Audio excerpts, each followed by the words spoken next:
on with this energetic webinar and start with another interesting panel discussion on the topic that most of the youth like me and even everyone over here was eagerly waiting for: the future of higher education during and post-COVID-19.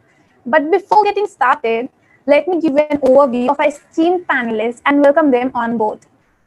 First of all, I would like you to introduce to our moderator of this wonderful panel discussion, Mr. Ghanshyam Tiwari. Well, what shall I say about Mr. Tiwari? I guess most of us would already be knowing him. He is a spokesperson of Samajwadi Party and was an advisor to JDU Bihar. He has done his MBA from Kellogg's Institute of Management and Masters in Public Administration from Harvard Kennedy School, USA. Our heartiest welcome to you, sir. Right. Okay. Give us a couple of minutes time. Panelists, they are joining in. Okay. In the meantime, probably you can give the technical announcements to the audience regarding the chat, and they have been asking about the certificate. You can just keep them. So certificates will be given to you on the WhatsApp itself. Please message in the WhatsApp. We have already given the number in the chat box below. Please have a look at it. And also, you have to fill the feedback form.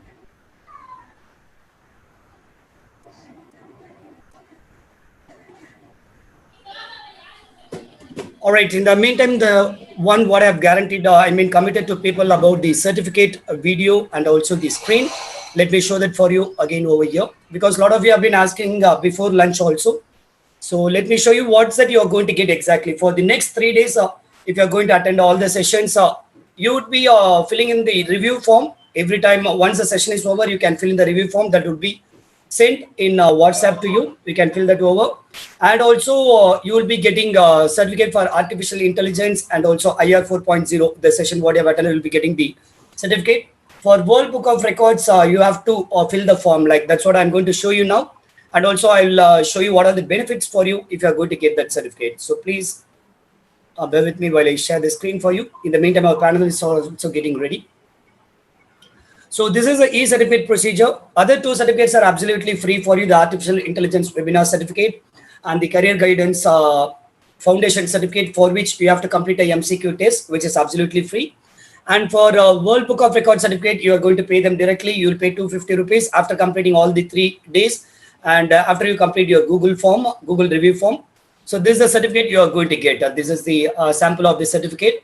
And also I will play a video for you. What are the things you can do with the certificate? Since morning, most of you asked, okay, I've got so many certificates. I have sports certificate, all of this.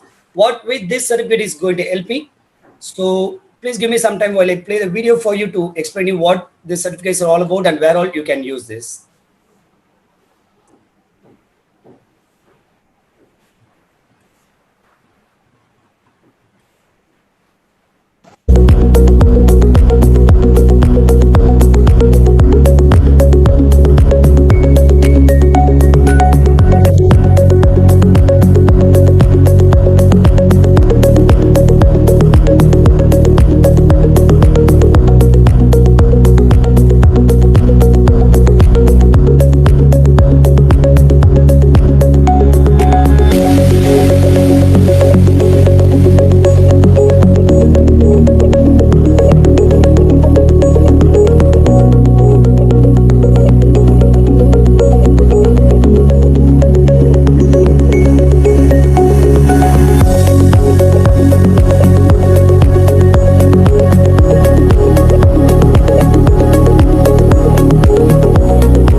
Once again for you, since there are a lot of notifications in between.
Yes, these are the ways you'll be able to use this certificate. You can add it to your LinkedIn profile. You can add it to, even you can print it and you can hang it in your house or in your office. And a lot of recruiters, they give value to people who get such certificate, like who are involved in such activities. So we'll be discussing more for the next 3 days. We'll be telling you about it. We'll be keep on giving announcement about you because we want you people to get benefited out of it. This is absolutely a free webinar for the next 3 days. And now over to MC for the next panel discussion. Thank you, sir. So here I am again, and let's get started with the panel discussion that I mentioned before. That is about the future of higher education during and post COVID-19. So let's get started by introducing to our fellow panelists. Let me first introduce to our moderator, Mr. Ghanshyam Tiwari. Well, what shall I say about him? Most of us might already be knowing him. Mr. Ghanshyam Tiwari is a spokesperson of Samajwadi Party and advisor to JDU Bihar. I mean, he was an advisor earlier to the JDU Bihar. He has done MBA from Kellogg's Institute of Management and Masters in Public Administration from Howard Kennedy School, USA. A heartiest welcome to you, sir. Thank you. Thank you, sir. It is a pleasure to introduce Dr. Mohit Gambhir, working as the Innovation Director, MHRD Innovation Cell, Government of India, as a speaker of this event. We cannot think of a single person more qualified to address the youngsters, to inspire and nurture young students by exposing them to new ideas and processes, resulting in innovative activities in their formative years. Dr. Gambhir belongs to the first breed of techno-legal professionals out of India. By qualification, he is a PhD in computer engineering and LLB in IPR.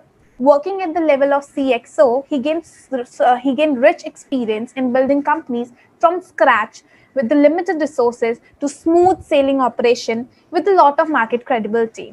He has extensive work experience in IP space such as patent portfolio, generation, etc. So welcome, Dr. Gambhir. Welcome, sir. Thank you so much for such a lovely introduction about myself, and I would like to also welcome Ghanshyam ji and my fellow panelists out here as well. Thank you so much, and looking forward for this session. Yeah. Also, we feel immense pleasure in welcoming our other panelist, who is the Director of All India Council for Technical Education, Ministry of HRD, Dr. Ramesh Unnikrishnan. He has been Director of All India Council for Technical Education from 2012. He has officiated various regions such as South Central Region, Daman and Diu, Karnataka, Kerala, etc. and has been awarded Visionary Leader in 2017, Young Education Administration in 2018, Dr. APJ Abdul Kalam Lifetime Achievement Award 2019 by IISER for the field of education, and Harvard University Global System Award in 2019. A heartiest welcome to you, sir. Yeah, thank you, and good evening to all my colleague panelists. Hope we'll have a wonderful session today. So our next panelist is the person who has received the Commendation Award from Shri Pranab Mukherjee, the Honorable President of India, on 9 July 2017 during the launch of Swayam platform. The none other than Dr. Manpreet Singh Manna. He is the Director of AICTE, HRD Minister, New Delhi. He has delivered expert talks and is the editor of international journals and books. He has done 140 research publications for leading nationals and international journals. So let us all welcome such an inspiring personality. We are so glad to have you here, sir. Welcome. Thank you. Thank you very much for inviting me here in this panel discussion. And I'm grateful to you. Because of you, I could meet my colleagues, Dr. Gambhir as well as Dr. Ramesh Unnikrishnan after a long time. So it is a really pleasure meeting them and coming in this panel as co-panelists for this. Thank you very much. Thank you, sir. Also, with immense pleasure, we would like to introduce to another panelist, Dr. Nissam Rahman A. He is the Chairman of Innovation and Research Society, Chairman of Addon X Provider, AICTE, Executive Member of IAGE. Other than this, Sir has been awarded by Kerala State Energy Conversation Award in 2017, National Service Scheme Punarjani Award, SAGY AICTE National Award, NSC Social Service Award. Apart from that, there is many more things to add on while talking about him. Like he is consultant at 3G itself and also at Power Plus Innovation, etc. So welcomes you, sir. Welcome. So Thank you all. Thank you all. So now, without wasting even a single minute, let's get started with this wonderful panel discussion. So over to you, Mr. Ghanshyam, sir. Thank you, Naina, and thank you, 3G team, for setting up this excellent panel on a very important topic, which is both related to career in a country like India, which is also the country which is home to largest number of students anywhere in the world. And in some way, the youth of India have the largest stake in the future of the world, not just of the country. It is also a privilege as well as good fortune to be able to moderate a discussion between stalwarts who have all contributed immensely through their decades of work towards the education system, higher education in the country. The way we would like to go about this discussion today is that I would just outline one problem statement. We will add a few questions to that problem statement, and then we will invite experts to share their opening remarks on that problem statement. In addition, we will also invite the experts to share one or two snippets from their vast experience related to this problem statement. And each expert will be able to speak 3-4, maximum 5 minutes in their opening remark, as well as a snippet from their experience and the road that they see ahead. And once the opening remarks are made, then we will do back and forth in terms of discussion.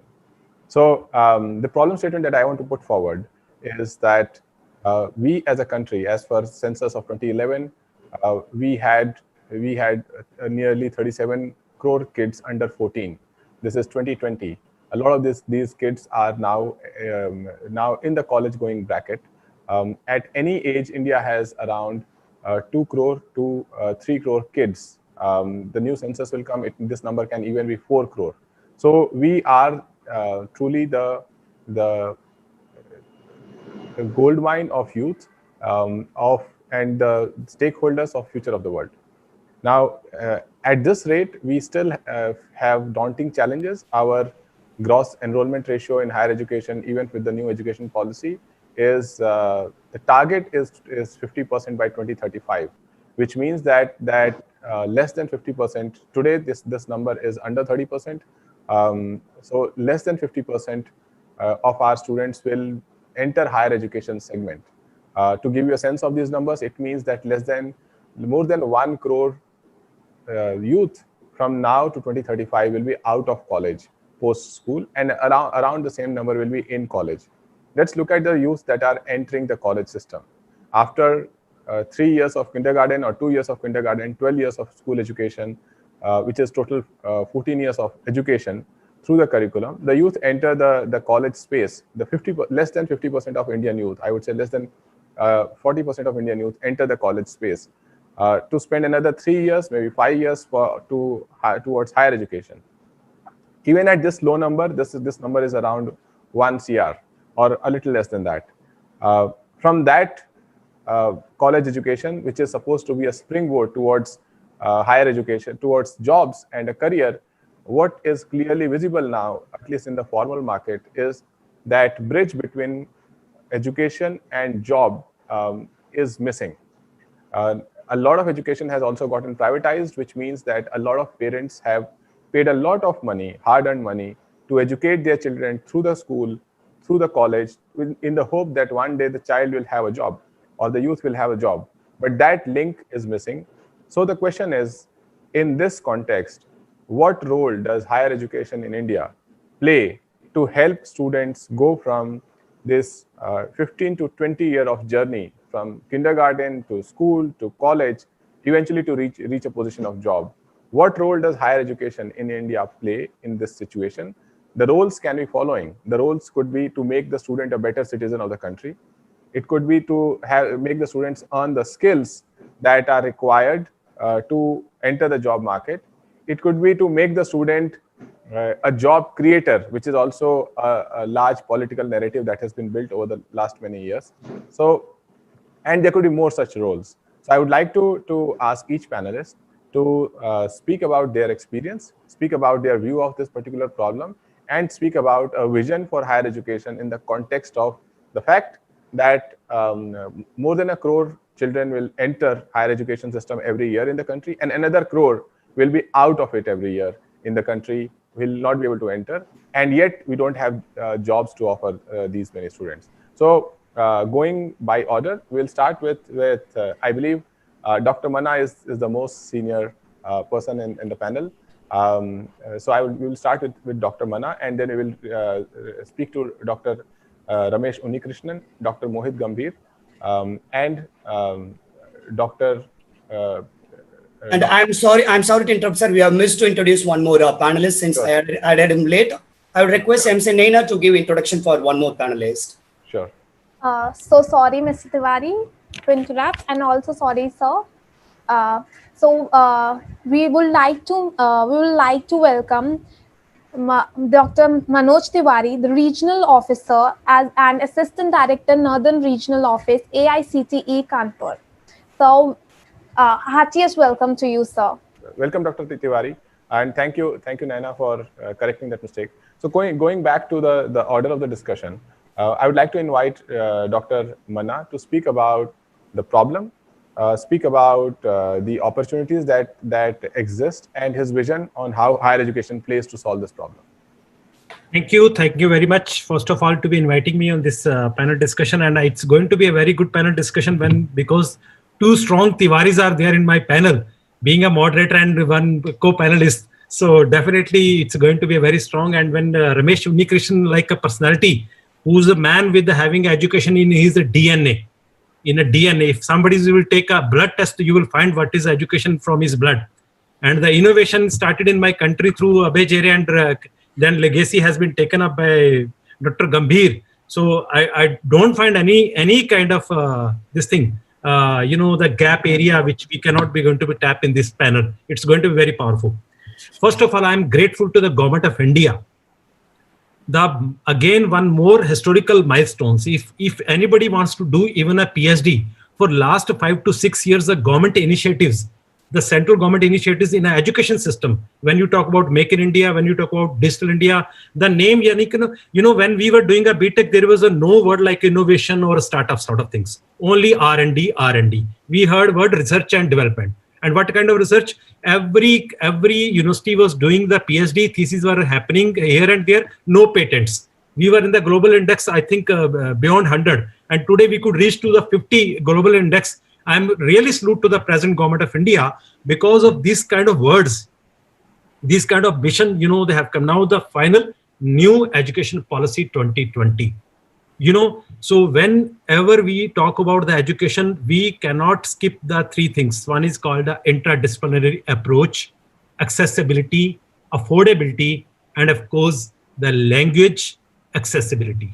So this particular NEP in all holistic way, it is going to touch all the nooks and corners, which were the pain of the Indians from the last many years. And because of that, I think our gross enrollment ratio were somewhere in between 25 to 26. And I'm sure that in coming years, we are going to touch it to 50 also, as per our, the vision document says for 2030 or even 2025, we can. And before I'm going to conclude my opening remarks, the COVID-19 came by China in 1919, but the antivirus in education system for a COVID was created by country India in 16 itself. The C for connectivity, we had a NKN. That O for open education resource, we could bring a SWAM in 2016 itself. V for virtual classroom system, NPTEL was doing amazingly virtual classroom system. I for interface of apps, Arogya Setu apps are coming in my country like anything. We having 1 million of apps for all the stakeholders and all citizens. And D for the digital divide, the digitalization of, our Make in India, Made in India, and Digital India was before COVID-19. So we had antivirus. That's why our schools, our colleges, even before COVID and even after COVID and during COVID, there was no delay in the examination, no delay in the classes, no delay in the participation of the students and teaching, learning. That's I just wanted to be added, and we'll take up this panel discussion. So Dr. Manna, coming back to the question, because that question remains unanswered, is that given that one, we just have less than 30% people enrolled in our colleges. 70% of our youth are not enrolled in colleges, are not going to enroll in colleges. Even with the policy, it is 2035 is the vision. So there is an urgency to move faster in that direction. Second, the colleges are not leading to jobs. So the bridge between education and job is broken. What is your point of view on what higher education how higher education can play in this space to build this bridge? Because otherwise, for a lot of students who are looking at this 15-year journey or 18-year journey to reach a job, it's a road to nowhere. It's an expensive road to nowhere, given education so far in private quarters have been fairly expensive. Yes, definitely. I would like to speak on this particular matter. Three parameters.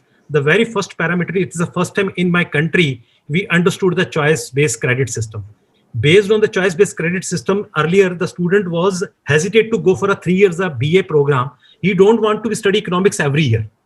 He want to do economics of first year. Maybe in second year he's interested in a philosophy. Maybe interested in a dance. But he was forced to have all 3 years, all 3 subjects only.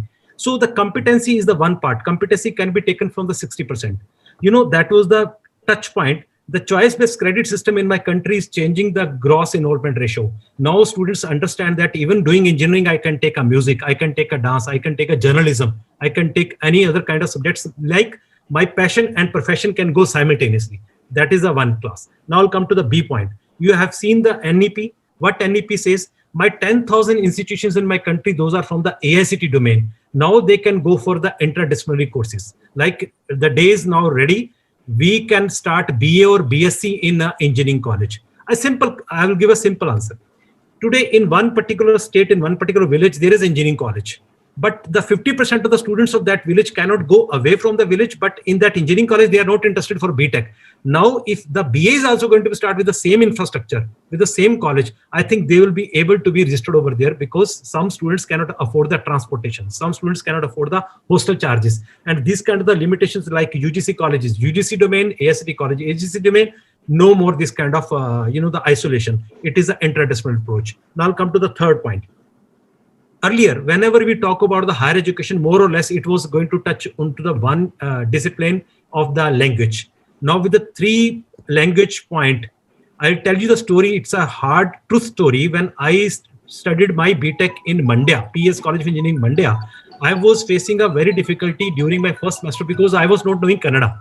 So with this 3-point language, if my North Indian students now are going to take a taste of the South Indian language and the South Indian students will take a North Indian language, automatically the more transformation, the students' mobilization is going to take place, because now we have given a freedom to go for your local language learning also. That is going to be a change. So these certain points are going to touch the gross enrollment ratio directly, and affordability is there. Yes, now they have started so many scholarships, and all the students, those are eligible to be going for the scholarship. They don't have to pay a single penny as a fee for the higher education, because higher education is supposed to be a costly in my country. Sure. So in the interest of time, let me pause you there and go to Mr. Ramesh Unnikrishnan.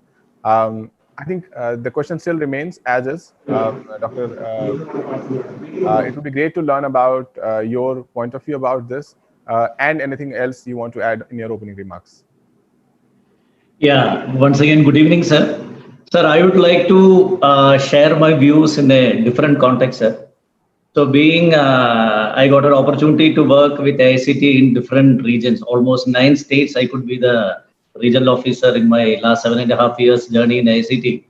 So, sir, my point of view is that, sir, it's on the negative side, because every day, sir, the GER, as you rightly told, even after when we see the last 15 years, the GER never got a good leap on the upward direction. But the number of seats and the number of colleges that are presently in India, that got a wonderful leap. Presently, as Dr. Manna told, we have about 11,000 institutes in our country.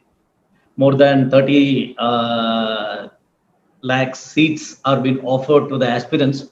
But we can see, sir, for the last so many years, maybe for the last 7-8 years, the burning problem here is regarding media saying that so many number of seats are lying vacant. GER is not at all going. And for the last, maybe Dr. Tiwari and Dr. Manna, Dr. Gambhir, all will be agreeing, sir, because when I opened my mail, minimum 20 mails a day we are getting from teachers from the self-financing institutions stating like, so for the last 6 months, we have not received salary. In one side, we are saying like there are so many initiatives available. You should do online training. You should do this. You should do that. But when we are not getting the bread and butter, then for what? How we will get that enthusiasm, or how we'll get that motivation to perform well? So I think, sir, this is an issue that we told, as we told, sir, 50% of the seats, on a rough, I'm saying 50% of the seats that are being offered are lying vacant. And when we see almost 7-8 lakhs of teachers are from the self-financing sector and they are not getting paid. So these are the issues that we are facing from one end. And on the other end, we are talking about you should do innovation, you should do entrepreneurship, you should get trained yourself, you should get uplifted. So how to address this problem, sir? This is one thing that I always face, because when it comes to the AICTE point, so when we find anyone faulty, the shortest and the easiest way to tackle the problem is to go close down that institution and say, okay, the students you get spread to different institutions, we'll tell the state government, okay, you divide the students here and there. But what about the crores of rupees that has been invested for the infrastructure? What about the future of the teacher who unfortunately was not that fortunate to get a government job, even though he's well qualified and got now confined with a self-financing college? And somehow, sir, as you know, now even the students, even for a normal parent who is a villager, his aim is to make his son study in a college that is in city. So that village-based education to some extent, even though huge infrastructures has been invested, only in the aided sector, the government aided sector, the higher education institutions are functioning well in the remotest locations. But when it comes to the technological education, the self-financing, slowly it is getting moved towards the city, the mega metro cities. And I'll also blame industry to some extent for this shift from village to city colleges, because I have been a training and placement officer in the remotest college in Kerala. And whenever with the government tag, whenever we approached any industry, sir, this is a government college, can you come and recruit our students? So whichever be the company, the first question will be, sir, how near us is the airport so that I can come finish my job and go back? So industry is also partially responsible that the colleges in villages and the remote locations are slowly getting died. And we have restrictions like for a particular institute, we won't give more seats due to the policies. So this is one reason I feel like the GER is almost getting stagnant, because there we are forcing them to die. Here we are not allowing them to grow. And we want to say like our GER and all should go up. So this is what, sir, I feel. Thank you, Dr. Unnikrishnan. You have added more problems in the statement itself. And I think it's also a good reality check. To summarize what you are saying, that even in the current form, the higher education is a product that is less affordable, less available, and also less contextual to where the masses live, which is a lot of small towns and villages. And there could be many people responsible, but the key people who can make it a better system, which are the teachers and these institutes who came on their own, are also struggling. Going to Dr. Mohit Gambhir, it's a good point in the discussion to go to Dr. Mohit Gambhir, who has is an important position in the government, and I'm sure that the government tackles these issues through innovative ways, through consultative ways, and through a vision that the government presents to people. So, Dr. Mohit Gambhir, over to you. Thank you so much, Tiwari ji, and my fellow co-panelists, Ramesh sir, Manna sir, everybody who has just spoken well. Now, coming to the question, the exact question which you asked about the jobs and the education, the gap which is there. So my take on this is why we actually eye for a job which may or may not exist after 3 or 4 years. Why can't we focus on building the research quotient of an individual as on today? That is the basic problem, which I feel there is a huge gap. Still we live, and that is maybe about our social scenarios, maybe about our aspects. Still majority of the system whereby we live in, it goes by, if my neighbor's kid is doing some particular course, is getting X kind of a package, why my kid cannot? we have to move out of this particular thing. It is all about what kind of value, what kind of fundamental system we are developing for our future generation. And as I can see, Tiwari ji, I'm a hardened follower of Gita as well, and I could see the statue of Kishan ji behind your back, which always say focus on your task without the what kind of a fruit you are going to bear.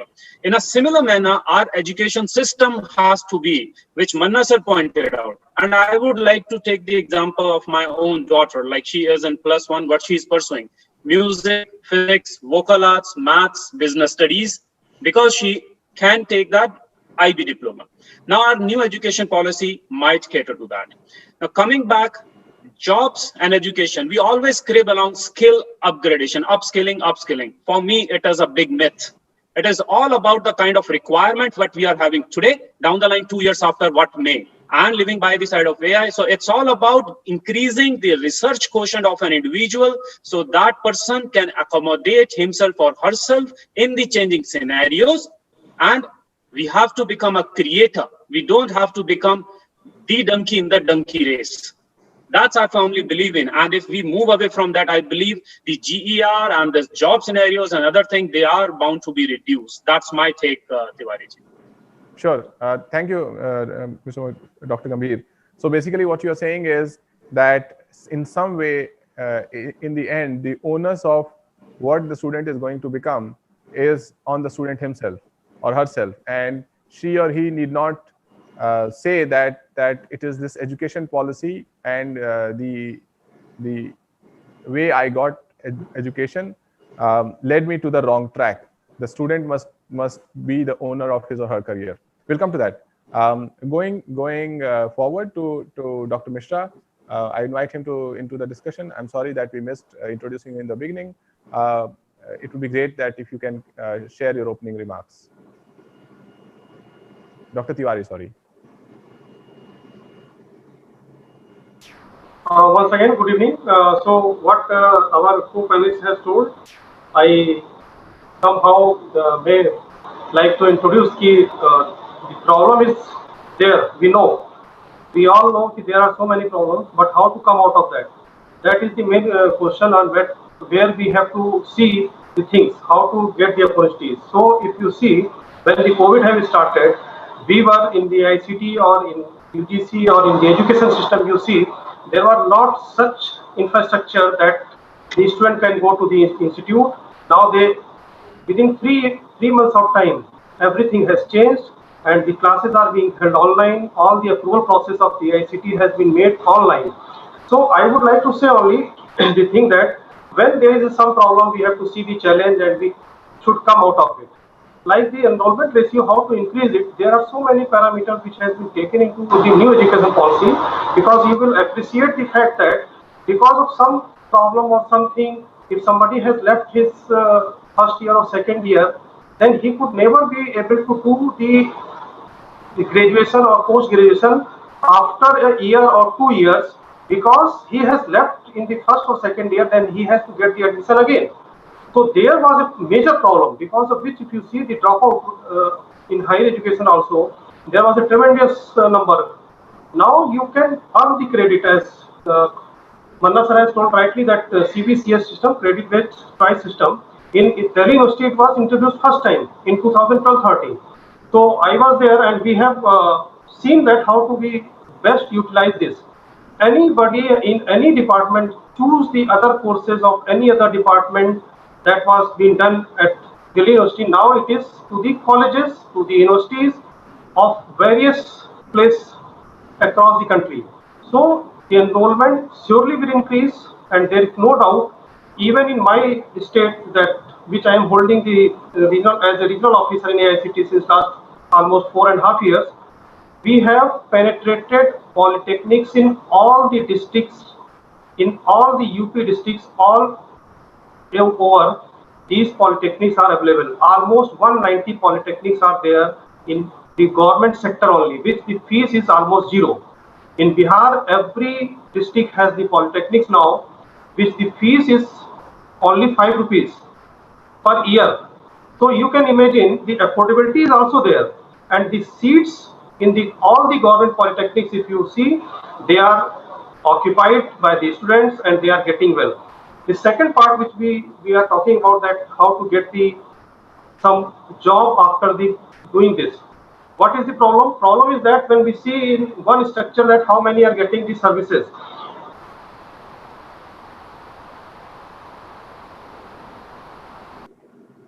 So looks like we've lost Dr. Tiwari. We'll wait for him to come back. Because yeah, when we go ahead, sir. When we are looking into it, say the service, when I'm we say sorry the to services, interrupt. then there may be a small number. Yeah. In case your internet connection is fluctuating, probably you can turn off your video and you can speak your voice, if that's fine. Is So it that coming properly? It's probably, yeah, your voice is breaking. Please go ahead. Okay.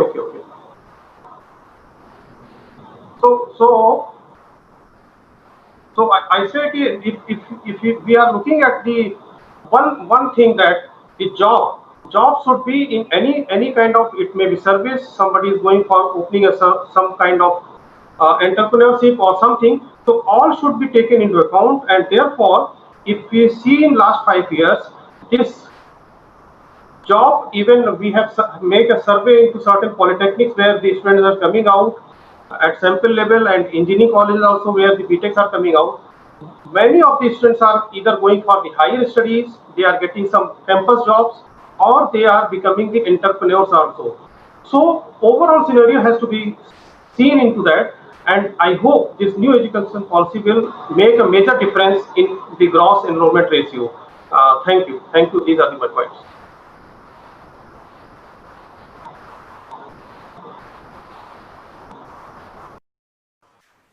Ghanshyam sir, you're on mute, sir. Yes. Okay. So going to Dr. Nizam, if you can share your view about the same problem statement. Okay.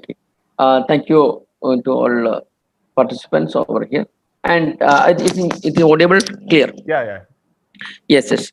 Based on the problem statement, my concern is that it is a 3-element process, because the most problem we are facing is that students have not getting a good guidelines or mentoring, which course they had to select according to their potential strength. So my suggestion is that we have very good mentoring to the students, and some aptitude test we have to conduct for the students, in which area they can perform after their studies. Simultaneously, we have to give good training to the teachers, how to train the adolescent teenage students to achieve their goals. And simultaneously, we have to collect the exact demand from the industry, in which focus, in which concern we have to train the students. So these 3 elements is going to, in a chemistry, we will train the students to be an entrepreneur or to be a good employer. So basically, we need to identify the potentials of each student by giving them correct mentors, give them good opportunity to explore. They identify their creativity, their innovation, their mental strength, their social strength, everything. And simultaneously, we have to train the teachers to train the students according to their potential, according to their views and visions and caliber. Most of the students are very good caliber, but unfortunately, the students are not able to explore themselves in the campuses. So we can provide industry experiences, other social activities like National Service Scheme activities, TBI activities like that. So it's a parallel plan we should have to mold the students to achieve in higher goals. Thank you.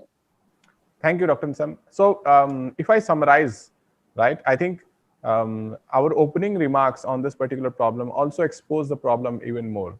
The opening remarks from luminaries of higher education basically say that we know very well that what is happening in higher education, how the government is helping the student acquire better quality, more affordable, more accessible in their language education. But we really don't know clearly that how this leads to the job. I think together we've not been able to clearly define that what is the realm looking like in the job market. So if that is the scenario, then why are we not telling this to the student? Why are we not telling this to the parent clearly that, look, this education that you are giving to your child, it doesn't come with a guarantee of a job. And if it doesn't come with a guarantee of the job, then the reality that we as a country face is, one, not only that more than 60% of our youth are going to be out of college for the next 10 years. That's a fact. But also the 40% who are going to enter college, in the best case, in the next 10 years, they are going to have less opportunities for jobs. As a result, they will have to train more on more number of things. And really, we would not be able to tell them exactly what they should train for, because the opportunities keep shifting. Given these three things, given this scenario, which is not very rosy, what are the things that we can do? And this could be the second, probably concluding comment from every one of us. Just to push your thinking, the things that I think we can do is to tell our youths that, look, you have 15 to 18 years to prepare yourself from school to college, but prepare yourself with multiple skills, multiple areas of knowledge, multiple careers, which was not a scenario that when I was an 18-year-old, now I am 40-year-old, but it was not a scenario. You used to prepare for one career, right? But probably the future is about preparing for multiple roles, multiple careers, multiple programs. Second, you must have the ability to participate in what is likely to be more and more gig economy or temporary economy, which means that people or employers may not be able to give you a job for an entire year, but you may be able to find a job for 10 weeks, 20 weeks. And you must be able to build your reputation as somebody who can deliver a particular project in the stipulated time. Third, you must be able to manage your cost in a way that it does not bankrupt your parents and does not bankrupt your future. If you have to go from education without a job, then maybe it is time for you in the new education policy, which has multiple entry, multiple exits, to see that can I pause my education, do some work, ensure that I have the ability to earn and learn on a continuous basis. This idea that learn for 15 years or 18 years and then earn for the next 15, 20, 30 years is over, and it has to be intermixed. Finally, you must have the ability to live frugally given the scenario, and at the same time, as Dr. Nisam said, that be someone who's value creator, be it in your social system, which means if you know biology, if you scored 100% marks in biology in class 12th, but if you do not know the trees around in your town or in your village, then that biology is not a value creator for that local town you are living in or in that village that you are living in. So your knowledge should be applicable to the scenario that you are living in. Even if it doesn't pay, it will make you a better citizen for that community and overall give you skills that can be employable. So these are some of the ideas that I can frame, but I would like to hear from you that given this background, that education still remains an uncertain, unknown path, hopefully not as expensive in future, but unknown path to job, or uncertain path to job. What is your guidance to the student who is currently entering a higher education institute? We will again start with Dr. Manna and then go in the same order. Thank you very much. Here, that is a very particular point, and it is really need of our to discuss. Basically, it is the mindset, both sides, parents, teachers, then finally it comes to the students. I'll come to the one by one. I'll touch first the teachers mindset. If we brought something new in this system, like we want to be blended with the offline education to the online education, they thought that we are going away from the chalk and duster. They should understand it. Chalk and duster is not going anyway. I am saying it proudly that chalk and duster is the integral part of our teaching and learning, and it will be there for years and years. Only the thing is we have to blend it with the new ingredients. What is the new ingredients? Suppose you are going to cook something at your home. You never cook any dish with the one ingredient. You have to bring the so many multiple ingredients to make the nutritious or the flavors of that. The same, when we are going to the class, if I'll take a video of the Professor Kharagpur with me or Professor Harvard with me and do explain in my local language to make reach to them, I think that is one of the best way of the blended or bringing some notes or ebooks, etc. Now I'll come to the parents' point of view.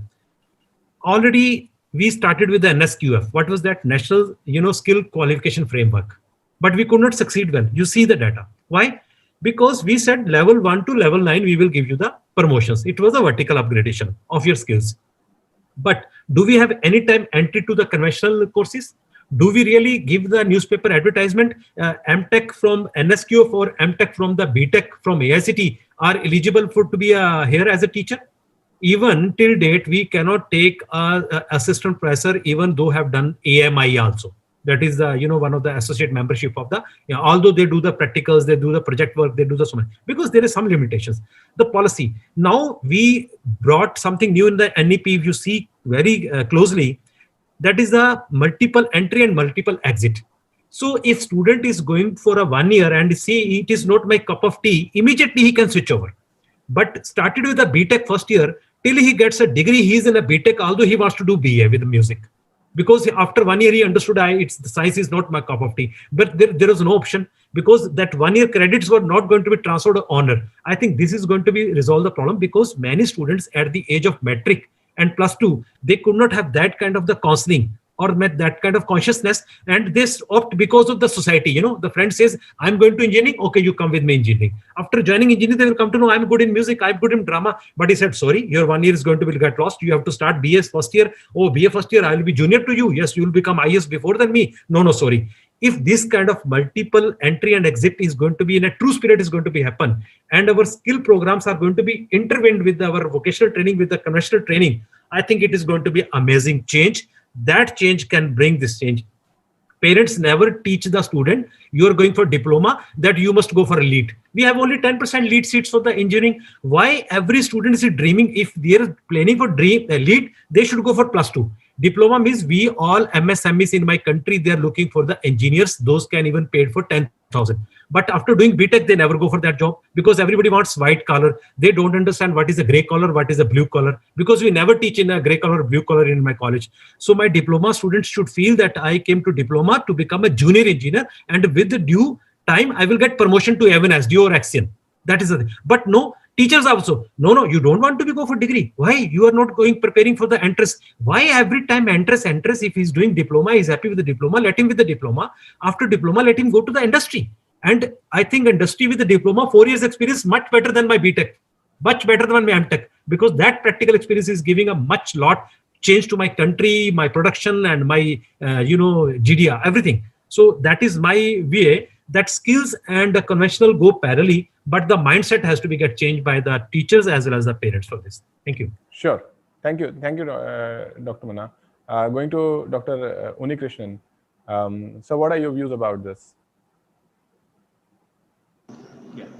Yes, sir. Good evening. Sir, I feel, sir, even now in our country, the proper career counseling mechanism or a career guidance or career counseling mechanism is not in place. I could just say one example, sir, this year, then the 2021, I think the word artificial intelligence or machine learning, data science, these are the names that had come to us in a very, very, very short span, maybe hardly a year ago. And this year, due to some policies and all, so many colleges have opted for these courses. That is the BE or BTech, anything in these new generation courses, maybe robotics, AI, ML and all. And surprisingly, sir, now, because many of the colleges which I am having a good contact, they are selling, sir, our management seats for AI, ML is already filled. So seriously doubting even, and with the same infrastructure, same teachers whom I have just told in my introduction remarks, like they are not getting salary for the so many months. They're already saying like my seats are already filled. So what they are going to teach, it's just a hype among the students and the parents, like now AI, ML and all are going to change the entire world, and maybe after 4 years, there are a lot of opportunities for them. It's getting open. So still I feel, sir, it is our society is going with hearsay, without knowing what is the outcome, without knowing what I am going to learn, without knowing what am I that eligible do I have that passion to learn this? Just with the societal remarks and for the showing off factor, people are choosing the various courses and ending up as disaster, maybe 10% may survive due to their inborn skills for studying, mugging up, they'll come out well. This is what we are facing, sir. So I strongly feel, sir, we should have every state or the country itself should introduce a mechanism where a proper career counseling or a career guidance mechanism is there, where a student's skill set can be very well mapped and he can be diverted. If you go this, then you can have a good career. Rather than sticking on like he's doing that, my cousin is in US. So if you do computer science, you can also go to US. My cousin is in Benz. So if you do automobile, you can also become a job in Benz. So this is a myth, sir. This won't work out. So I feel a proper career orientation should be done right from the high school level, so that we can learn what is the passion, what is the inborn talent the student is having, in which way, if he can be oriented, he can end up in fulfilling his parents' dreams. So this I feel, sir, that is lacking, and we should give more emphasis for the career on which path they should groom the child right from the school days. Thank you. Thank you for the question. Over to Dr. Gambhir.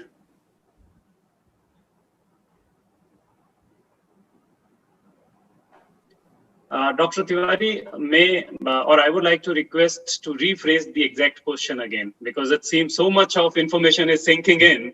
I myself feeling diluted. So the question is this, that while we as educationists may know exactly what we need to do in education to give students more choices, more affordability, more accessibility, even a summary of this discussion tells us that we don't know what the job market looks like.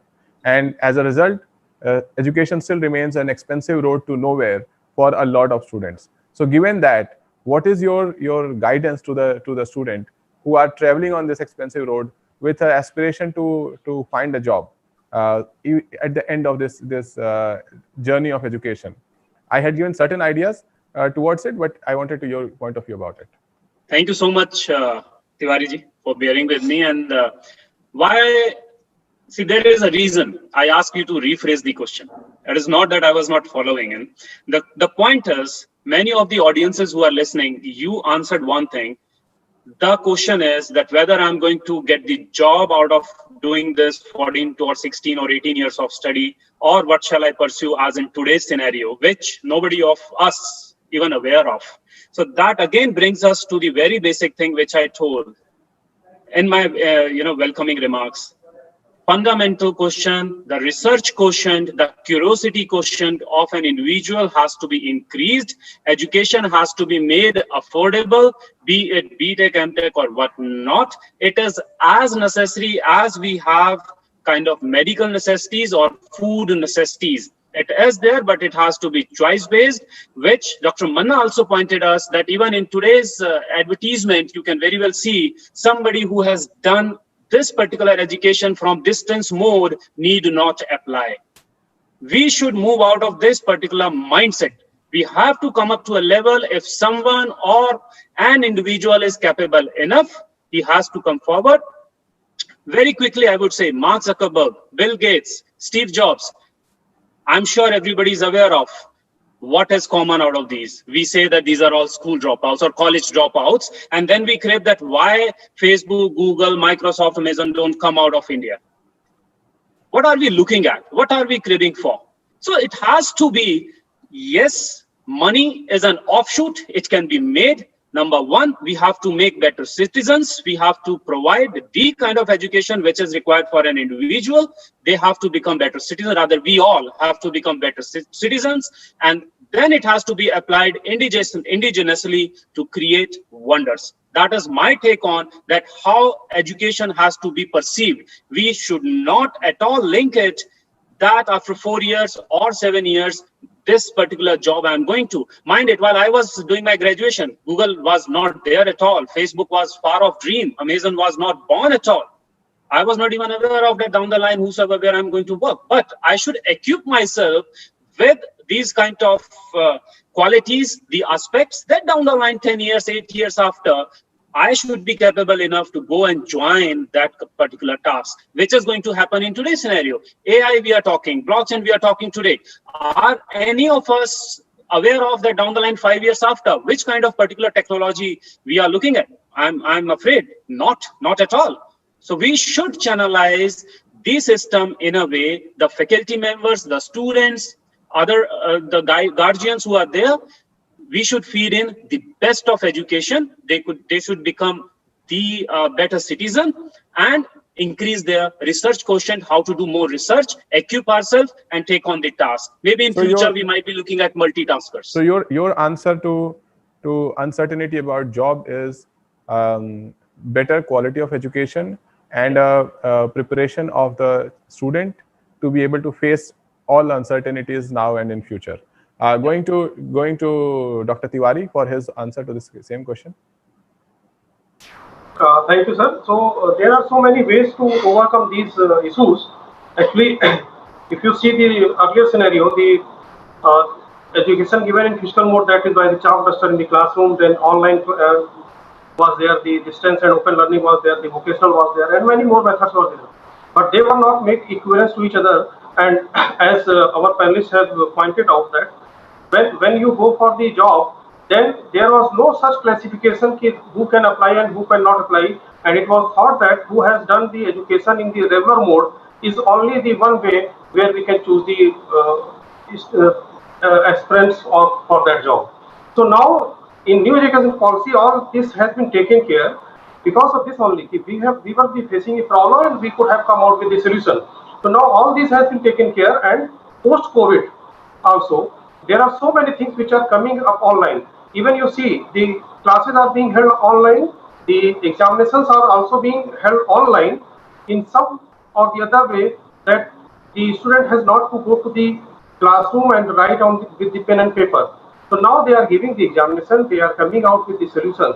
So all said and done, whenever we have some challenges, we have to see in that new scenario, and we should come out with this all, not what has not been done may be done in future. So my humble request to all the teachers, all the students and the society, with the parents, that you can cope up with the situation, and when we have the new scenario, as my predecessor, this Mohitji has rightly told, the Steve Jobs and others who are there, and even you see the many scientists who are the dropouts, they have made the magic. So it is not the case who has studied in the regular mode is only the person who can excel. It is anybody who can excel. Even if you see the Indian society in say 200 years back, they may not be educated as you think of, but they were knowing more than us in the practical terms, and they can solve each day problem by themselves without going to doctors. If you are the automobile engineer, you cannot pick up or you can do anything with your car. You have to go to mechanic if anything happens. So skill is the most important thing. In the interest of time, let me pause you on that. Yeah, sure. Also go to Dr. Nisam for his concluding remark, and then I will just say sum it up in last 2 minutes. Dr. Nisam, over to you.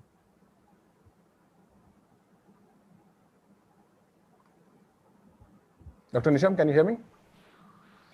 I think Dr. Nizam has. Yes, sir. Yes. Okay.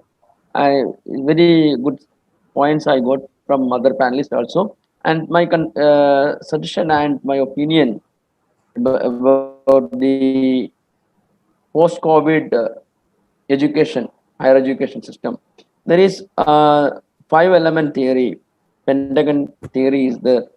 We have to enhance the technical intelligence, social intelligence, cultural intelligence, political intelligence, and economic intelligence. The education should be based on post-COVID scenario. The education will be there is a paradigm shift in there. It will be based on these 5 elements. So each should have a capability to cope up with the current technologies. Because you see, all of a sudden COVID is happened over here. All of a sudden, each kids also now able to be a Zoom meeting or to use the computer, online webinars and everything. So we have enough capacity to survive, to overcome the surroundings happening. So it is very important that we have to initiate minimum skill development in upcoming technologies in the lowest classes itself.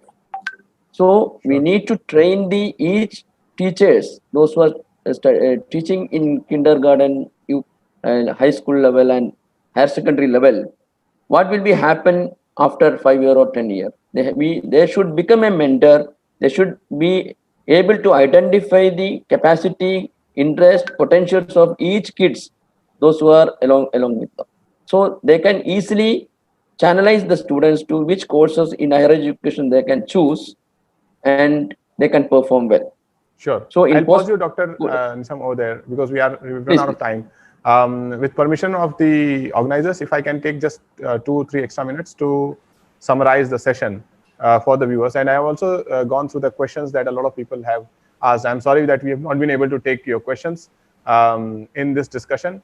But just a gist of your questions is the role of language the role language will have in your education. There's also a question about how COVID-19 impacts the education system, the role that states have in the education system, and the gaps between industry and education system. So this is the span of questions. We will not be able to take all the questions, but if I was to summarize, I think it is clear that the challenge that India faces remains an unconquered challenge. The new education policy excites a lot of educators, but it still doesn't answer how will we reach the point where this broken bridge between education and job can be fixed. The ideas that educators have presented are better mindset, better career guidance, remove any misinformation so that people are not going on a hype, create a research quotient in the mind of the student that the student owns his or her own career, and educate the student right from the very beginning about what choices they can make, and create a degree-free mindset in the mind of the student that even if you don't have a certain degree, you will be able to do well.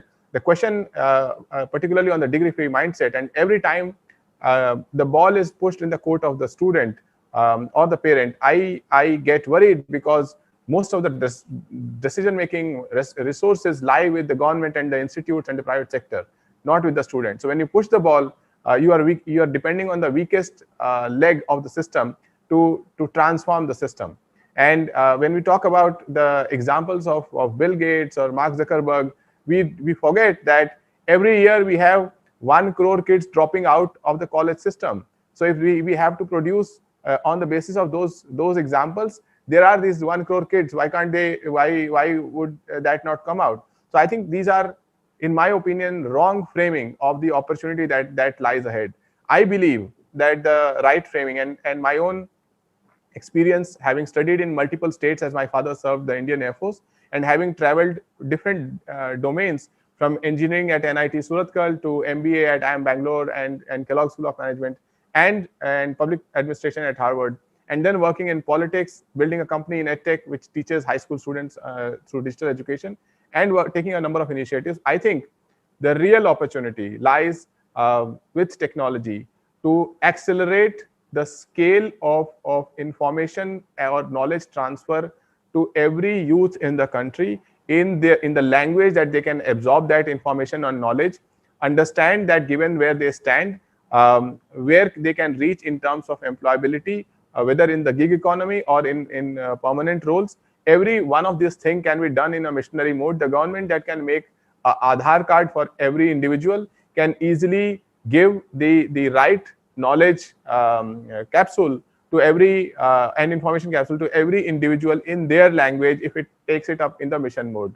Given that the highways of information technology in India are open today, it is totally possible to be able to reach every person to say that where you stand, this is what you can learn, and this is how you can add value to the society.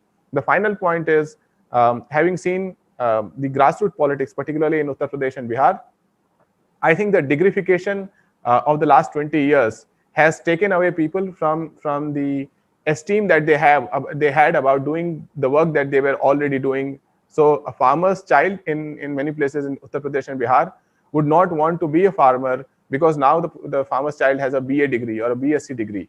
I think it is important to be able to dignify the work that is there, independent of degree and with degree. So there's a lot to be answered that we cannot answer in this 1 hour. But I wanted to thank Dr. Manna, Dr. Unikrishnan, Dr. Gambhir, Dr. Nisham, and Dr. Manoj Tiwari, and everyone in the audience, including the organizers, 3G, Naina, everyone, to be part of this ongoing conversation. And I believe that there are some thoughts in here that will help you think about how do we solve this problem. And also for those students who are watching this intently, there's some thoughts here that will help you think about what is a good road to take towards your career and job. With that, thank you very much.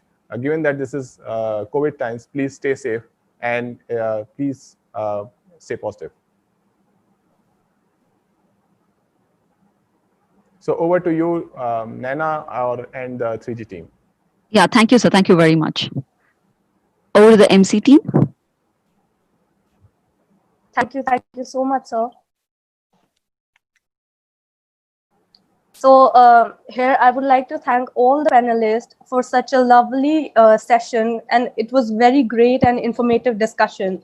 We are really honored to hear from all of you, sir. There were some very interesting points I took note of from your talk, which would really help all of us at some point in our lives. Seeing the current scenario, we got many of our questions answered through this talk. Let's hear out the opinions from our audience. Audience, you can please share your thoughts in the chat box. Also, as we wait for the feedback, we would like to present the e-certificate to all the panelists. First up,